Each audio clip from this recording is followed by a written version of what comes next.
De la même façon que dans R, il nous faut la notion d'inverse pour pouvoir facilement faire les calculs. Alors, on va donc parler de matrice inversible et on va travailler avec les matrices carrées. Et on prend une matrice carrée d'ordre n et on va dire qu'elle est inversible si on peut trouver une matrice carrée d'ordre n qu'on notera a-1, telle que si on fait cette multiplication, qu'elle soit à gauche ou à droite par a-1, on obtient in qui est la matrice identité. Et donc, voilà, cette matrice-là, elle va être, qui vérifiera cette chose-là, elle sera unique et on appellera ça la matrice inverse de la matrice A. Donc, elle sera notée comme les inverses dans R avec A à la puissance -1. Pour la démonstration de l'unicité, eh bien, on va toujours procéder de la même façon. Qu'est-ce qu'on fait? On suppose, donc, supposons qu'il existe une autre matrice A',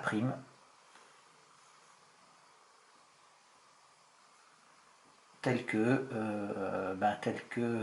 on a un certain nombre de choses, c'est-à-dire que A' multiplié par A est égal à A multiplié par A' est égal à IN. Alors ici, c'est toujours le même principe, on suppose qu'il en existe une autre et on va montrer que cette matrice A' est obligatoirement égale à A-1. Alors, on a quoi? On pourrait prendre avec A' fois A, je vais prendre avec A fois A', mais c'est la même chose. Hein. A fois A' est égal à IN, puisque on a supposé qu'il y avait ça, donc il n'y a pas de souci. Qu'est-ce qu'on va faire maintenant? Eh bien, je vais composer par A-1. Ça fait A-1 à gauche, multiplié par A fois A', donc est égal à A-1 fois IN. D'accord? C'est-à-dire que je multiplie par A-1 à gauche des deux côtés. Maintenant que j'ai ça, je vais pouvoir utiliser l'associativité et je vais dire que ça nous fait A-1 fois A fois A', qui est égal à A-1 fois IN. Ça nous fait A-1, puisque on sait que quand on multiplie par la matrice identité, ça ne change rien du tout. Et ça implique ici A-1 fois A, oui, mais d'après la définition de la matrice A-1, A-1 fois A, ça fait également IN. Donc ça nous fait IN fois A', qui est égal à A-1. Et il suffit de dire que maintenant, IN fois A', ça nous fait A' est égal à A-1. Donc voilà, donc si je suppose qu'il en existe une autre, alors je montre que cette autre-là en question, il s'agit de A-1, d'où l'unicité, bien sûr. D'où l'unicité. Une remarque qui est importante aussi, mais qui est évidente, hein, bien sûr, c'est que si la matrice A est inversible, alors A-1 l'est aussi, et si on prend A-1, -1, eh bien, on retombe sur la matrice A. Bien évidemment, c'est quelque chose qui est trivial. On va voir maintenant au niveau d'un exemple pour voir comment est-ce qu'on pourrait chercher pour trouver la matrice inverse d'une matrice. Alors un exemple, je prends une matrice 1, 3, 2, 4 et je veux déterminer A-1.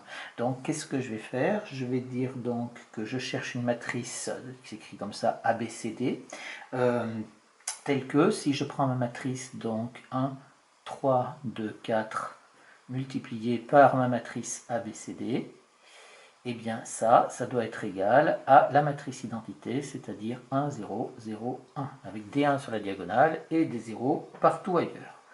Et donc ça c'est équivalent à quoi? Eh bien je vais simplement traduire cette chose-là, c'est-à-dire je vais faire le calcul manuel. Alors, je vais commencer par la première ligne. Donc la première ligne, ça nous fait donc 1 fois A plus 3 fois C. Ça nous fait donc A plus 3C qui doit être égal, première ligne, première colonne, ça doit être égal à 1. Ensuite, première ligne, deuxième colonne, ça nous fait B plus 3D. B plus 3D qui doit être égal, j'ai dit première ligne, deuxième colonne, ça doit être égal donc à 0. Deuxième ligne, première colonne, ça nous fait 2A plus 4C qui doit être égal à deuxième ligne, première colonne, donc deuxième ligne, première colonne, ça doit être égal à 0. Et enfin, deuxième ligne, deuxième colonne, ça nous fait 2B plus 4D qui doit être égal à 1 ici. Et ça nous fait donc un système de 4 équations à 4 inconnus, où il faut chercher petit a, petit b, petit c et petit d. Alors ça, on va résoudre ce système qui est relativement facile. Là, je vais dire que si je prends celle-là, je vais pouvoir dire que b est égal à moins 3d. Ensuite, dans celle-là, je vais pouvoir dire que 2a égale moins 4c ou que a est égal à moins 2c. Et maintenant, je vais remplacer dans les autres. Donc, au-dessus, je vais avoir donc a qui est égal à moins 2c, ça me fait donc moins 2c plus 3c qui est égal à 1. Et si je remplace ici b par moins 3d, ça me fait donc moins 6d plus 4d est égal à 1. Et ce qui va me faire donc est équivalent à, je me retrouve avec mon système ici. Si je calcule c, ça fait moins 2c plus 3c, ça me fait c, ça me fait donc c est égal à 1. Si c est égal à 1, alors a est égal à moins 2. Ensuite, là, je vais pouvoir calculer d. 6d pour moins 4d, ça fait moins 2d. Moins 2d qui est égal à 1, ça nous fait donc d qui est égal à moins 1,5. Et enfin, ça nous fait b qui est égal à moins 3d, ça nous fait donc b qui est égal à moins 3 fois moins 1,5, c'est-à-dire à 3,5. Et j'ai donc ici, je cherchais une matrice, je résous un système et je trouve quelque chose. Donc je trouve une matrice et donc j'ai trouvé la matrice inverse, donc A-1, A qui vaut moins 2, B qui vaut 3,5, C qui vaut 1 et D qui vaut moins 1,5. C'est ce qu'on avait trouvé.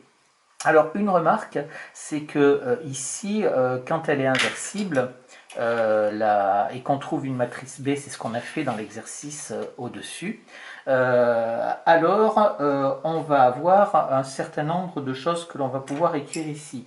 Je vais partir de A multiplié par B est égal à IN, et je vais composer par A-1 de l'autre côté. Ça me fait donc, c'est égal à A-1 IN. En fait, c'est la même chose qu'on a fait dans la démonstration précédente. Ça nous fait donc A-1 fois A fois B est égal à A-1. Et ça nous fait donc ici IN fois B est égal à A-1, ce qui implique donc que B est égal à A-1. Donc si on trouve une matrice B telle qu'on a ça, alors on a la matrice B qui va être la matrice inverse. Mais encore faut-il savoir que A est inversible pour pouvoir faire la démonstration ici.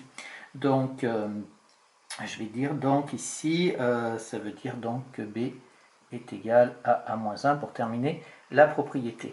Donc dans l'exercice au-dessus, on ne savait pas si elle était inversible, on l'a supposé, mais il aurait fallu le savoir avant de conclure. Alors ça, c'est la propriété suivante qui va nous permettre de déterminer quand est-ce qu'une matrice est inversible. Alors attention, on le fait uniquement dans le cadre des matrices carrées d'ordre 2. Après, c'est beaucoup plus compliqué, et pour l'ordre supérieur, vous verrez ça donc dans le supérieur.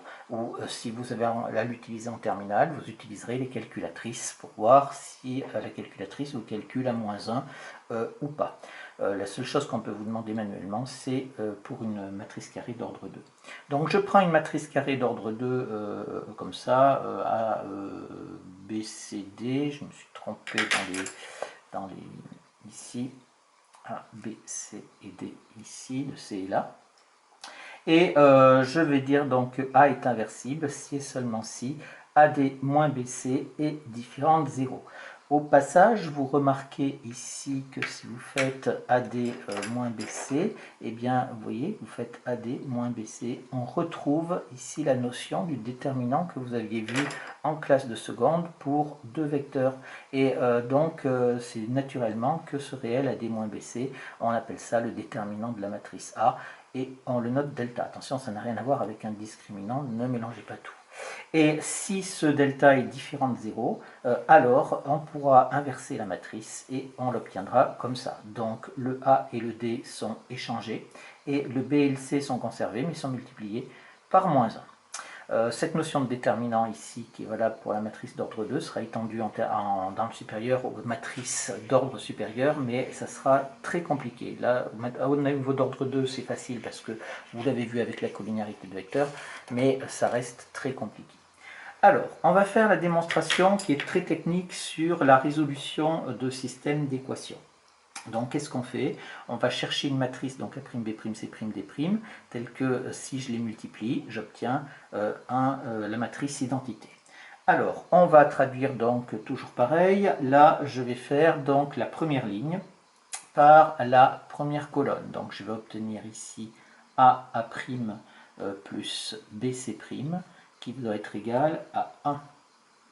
Alors après, pour les besoins de la présentation, je vais faire la deuxième ligne avec la première colonne. Ça me fait donc CA' plus DC' qui va être égal à 0, c'est-à-dire ce coefficient-là.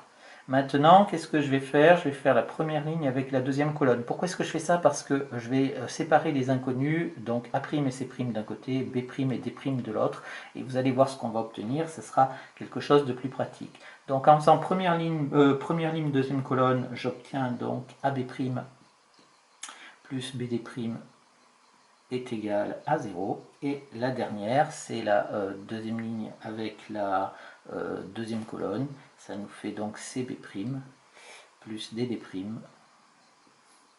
doit être égal à 1.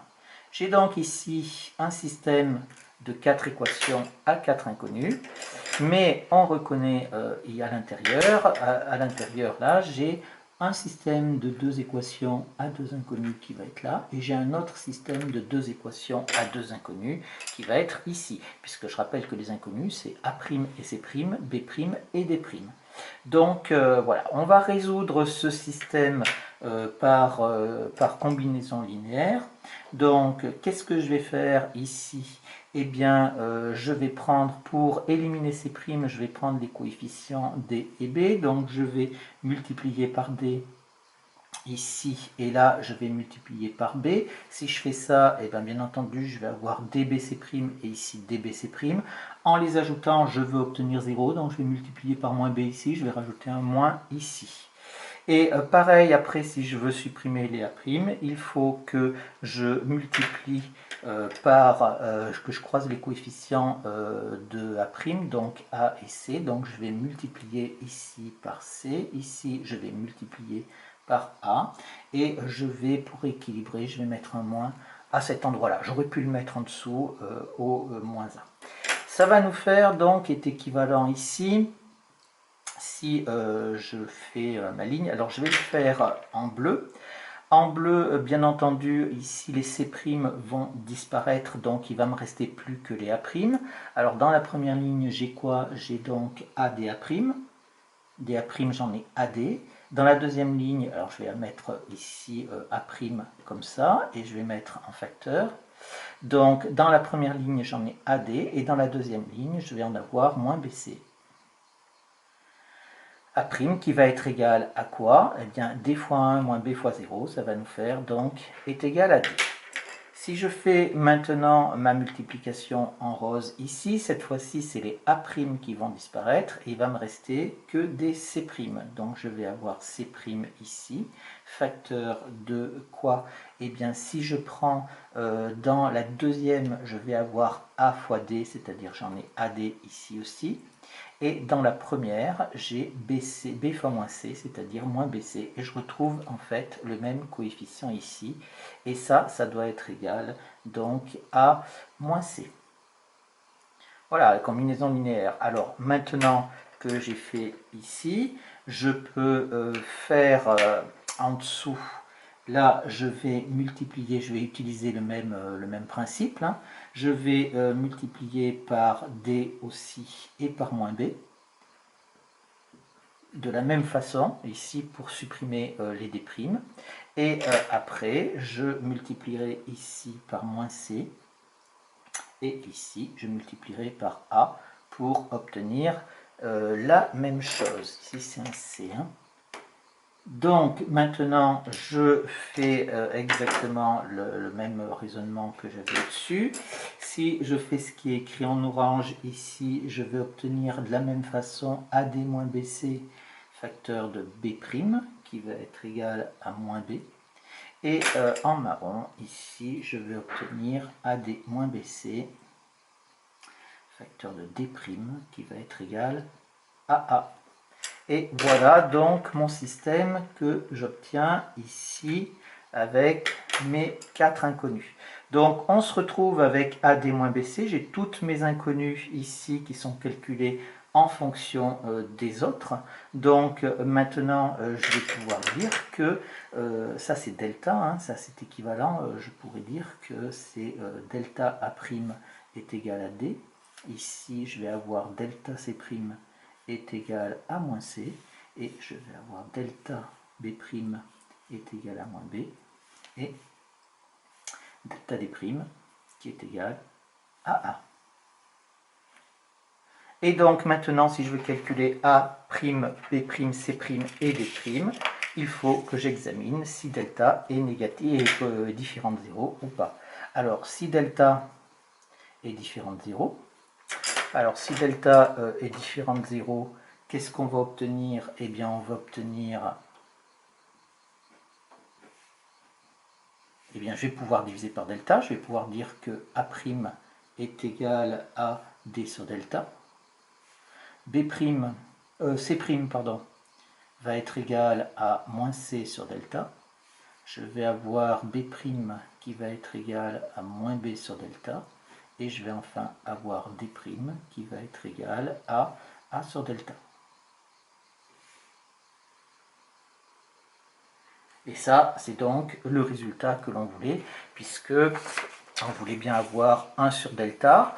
Pour A', eh bien, j'obtiens bien D ici. Pour B', j'obtiens bien moins B. Pour C', j'obtiens moins C. Et pour D', j'obtiens A. Donc on a bien inversé, on a bien ce qu'on obtenait dans la propriété. Et bien sûr, il faut quand même que je vérifie maintenant si delta est égal à 0. Alors si delta est égal à 0, qu'est-ce qu'on obtient? Eh bien tout simplement, je mets ici, ça me ferait donc, j'obtiendrai 0 ici, 0 là, et donc j'obtiendrai A, B, C, D est égal, alors A égale B égale C égale D. C'est-à-dire que j'obtiendrai la matrice nulle. Donc ici, ABCD serait la matrice nulle.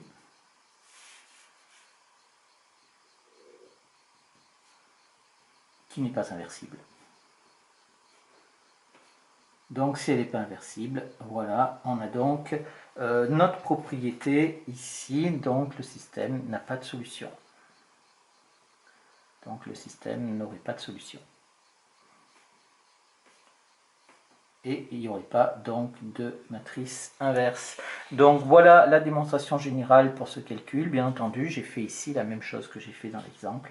Voilà ce que c'est que la notion de matrice inversible, ce qui nous permettra de gérer les calculs. Ça, c'est très important, ce genre de calcul-là. C'est ce genre de choses que vous allez rencontrer très souvent dans les exercices pour l'utilisation de la matrice inverse. Il faudra multiplier à droite ou à gauche par l'inverse d'une matrice bien choisie, bien entendu, pour parvenir à traiter les exercices.